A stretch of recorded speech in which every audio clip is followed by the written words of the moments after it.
को सीखते हैं सुपरवाइज लर्निंग की बात कर लेते हैं। सुपरवाइज लर्निंग का बेस्ट एग्जांपल, सबसे पहले एग्जांपल से शुरू करता हूँ। देखो टीचर है, टीचर आपको जब पढ़ाता है तो टीचर की जो एक अंडरस्टैंडिंग है, नॉलेज है, आपके दिमाग में चली जाती है। जब वो टीचर की नॉलेज आपके दिमाग में, लेट्स से आप ट्यूशन टीचर की बात कर रहे हैं, ट्यूशन टीचर आपको पढ़ा रहा है, वो दिमाग में आपकी नॉलेज चली गई। अब आप कल गए अपनी क्लास में, वहाँ पर आपको नॉर्मल क्लास टीचर ने पढ़ाया, तो जो नॉलेज आप गेन करके आए थे ट्यूशन टीचर से, वो नॉलेज आपके पास अभी भी आपके दिमाग में है। आपका दिमाग उस कॉन्सेप्ट को, उस पैटर्न को समझ गया है। अब आप ना उसको, जो टीचर क्लास में क्वेश्चन करा रहा है, आपके स्कूल में क्वेश्चन करा रहा है, उसको आप इजीली कर पाएंगे। क्यों? क्योंकि आपका दिमाग ऑलरेडी सुपरवाइज लर्निंग से भर चुका है। तो इनपुट आपको प्रोवाइड करे गए हैं, आपके दिमाग को ट्यूशन टीचर ने प्रोवाइड करे थे, आपके कॉन्सेप्ट को बनाया था और आउटपुट क्लैरिटी से आपको बताया था। बट अगर हम यही चीज़ को देखें, आप एग्जाम में किस तरह लिखते हैं और किस क्लास में किस तरह जवाब देते हैं, तो वो जो आपकी लर्निंग हो चुकी है, वो आपको कहते हैं सुपरवाइज लर्निंग आपके दिमाग में फिट करी गई है। आपको पहले से ही ट्रेन किया गया, जिससे कि आपका मॉडल दिमाग जो है वो उस वैसा ही आउटपुट निकाले जिस तरह का आपको कॉन्सेप्ट समझाया गया है।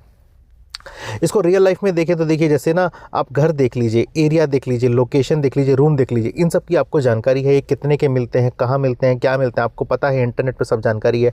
अब यही चीज़ आप बाहर में मार्केट में लेने जाते हैं इंटरनेट से सर्च करके, तो आपका दिमाग क्या सुपरवाइज हो चुका है भाई। आपका दिमाग को ऑलरेडी पता है कि आपका दिमाग मशीन की तरह है, मशीन सुपरवाइज हो चुकी है।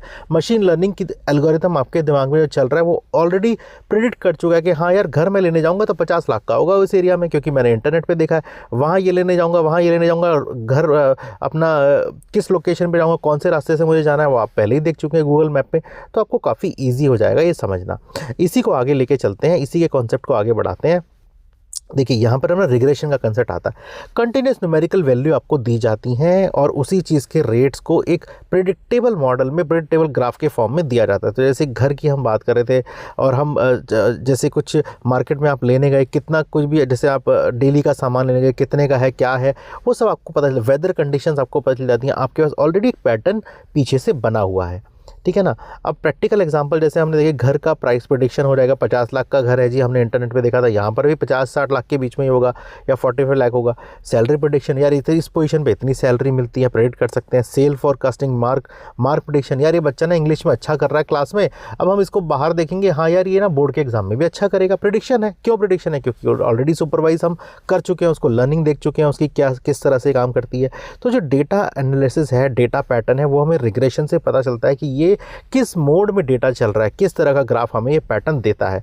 तो उसी तरह को हम समझते हैं। तो रिग्रेशन का जो मॉडल है, पहला इसका क्या काम है, डाटा को कलेक्ट करो, उसको समझाओ, उसको ट्रेन करो, हमारे दिमाग में फिट करो। जैसे वो टीचर वाला एग्जांपल था, टीचर आप ट्यूशन टीचर से पढ़ के आए थे, वैसा करो और फिर अल्टीमेटली उसको डिलीवर